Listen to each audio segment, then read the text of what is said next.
Hello, hi, जय महाराष्ट्र. मी वैशाली आणि मी सौदी अरबमध्ये असते. तर आज आम्ही आलेलो passport to the world cultural इव्हेंटमध्ये. तर इथे प्रत्येकी 4-4 दिवस प्रोग्राम होते. सुदान, फिलिपिन्स, इंडिया आणि बांगलादेश. तर ऑफकोर्स आम्ही इंडियाच्या लाईव्ह कॉन्सर्टला आलो होतो आणि इथे होता अरमान मलिक यांचा लाईव्ह कॉन्सर्ट. तर बघू शकता तुम्ही या ठिकाणी किती गर्दी आणि लोकं किती एन्जॉय करत आहेत. तर आणि बॉलिवूड कॉन्सर्टला सौदी लोकं पण भरपूर प्रमाणात होते आणि ते लोकं पण भरपूर एन्जॉय करत होते.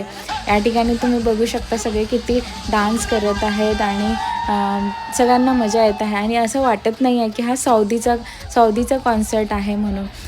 आता इथे भरपूर प्रमाणात फ्रीडम मिळतं आणि असले प्रोग्राम होत असतात. त्याच्यामुळे छान वाटतं आणि करमणूक होत राहते आणि आम्ही आलेलो इथे एन्जॉय करत होतो.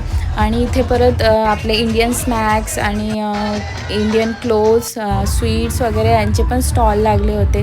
तर आम्ही आलो, इथे बसलो, थोडं फूड एन्जॉय केलं. त्याच्यानंतर मग आम्ही निघालो. बाय बाय, भेटूया नेक्स्ट ब्लॉग.